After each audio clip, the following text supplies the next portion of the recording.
I print out a few pages of volume 2 because no one has seen it, no one. So I closed my eyes and I scrolled through the manuscript and I just released my finger off of the mouse and it landed right here. So I brought this for you to read to you today. And interestingly, it feeds right into exactly what we were discussing.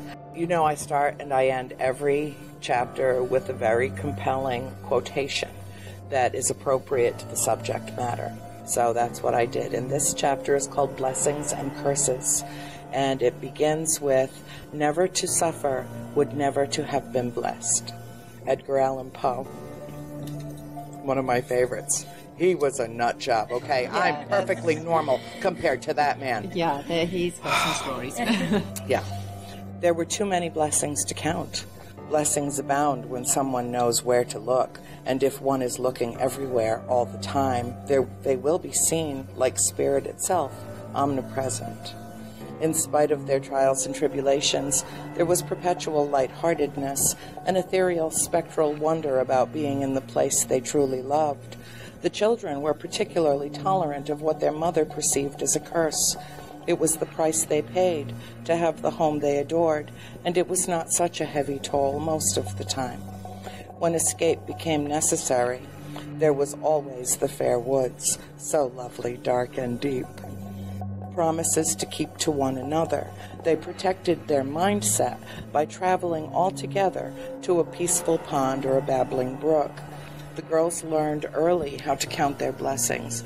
As time passed and events transpired, it became more important to notice what was good and pure and true. However, one cannot escape the fact there were horrors to behold. It was during these times when they found comfort and solace with each other, embraced by the loving arms of those who endure the same and understood the fear. It was their saving grace. Strange as it may seem, suffering as one, feeling that pain with and for one another was a blessing in disguise. They were never alone in the dark. There is something to be said for being surrounded by those who instantly believe, by those who never question if what was seen was real. It preserved and enhanced the bonds which have lasted a lifetime. In spite of what may be perceived as a childhood cursed, they would all beg to differ. They shared a common secret, prayed a common prayer, and worked in common purpose at a farmhouse blessed from within by an uncommon grace and an eternal love.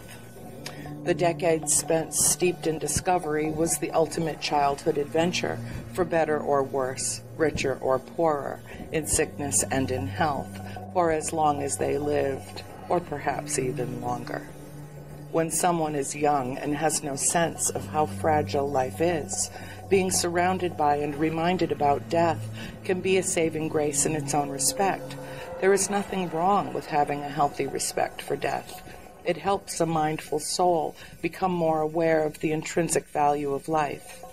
Developing an appreciation for both matures a mind, unlocking the gate. It is one of the keys to enlightenment. Once that path is sufficiently illuminated, one is less likely to stumble over an obstacle or take a wrong turn in the dark. Seeing is believing. The eye of the beholder is gifted with a sight too bright to believe at first, found in the shadows of one's peripheral vision. To see the other side of existence is a blessing, not a curse. Bestowed with uncommon knowledge, coveted in silence, kept a perpetual secret for 3 decades after the fact. Part of this process is awakening to the notion that this is not the kind of news one should take to the grave. Having major implications for all mankind, it would be selfish to withhold evidence, a sin of omission. That it happened with purpose and reason is reason enough to assume a significant discovery, compelling information meant to disperse. The world waited patiently for 30 years, not knowing what it had missed. There is merit in telling the truth when it benefits others, no matter the risk to one's reputation. The Perrin family had to get past the fear of rejection and a scrutiny that would surely accompany any pronouncement of this nature. As a fate was accepted, so was the responsibility which accompanied it.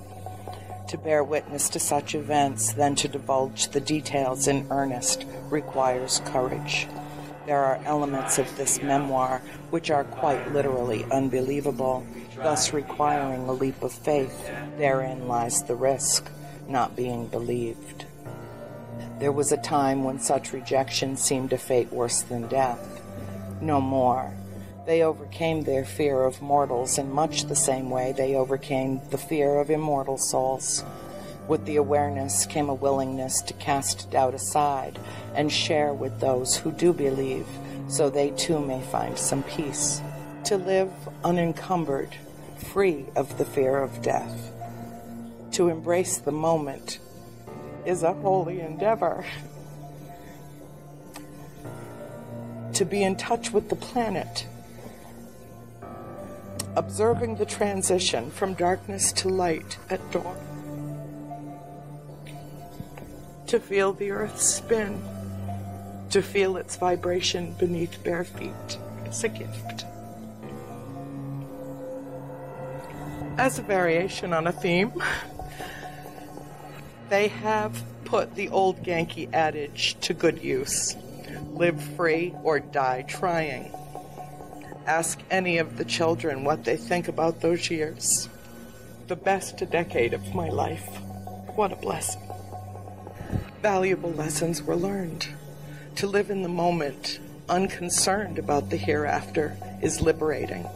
A lifetime knowing there is something beyond mortal existence is truly a blessing.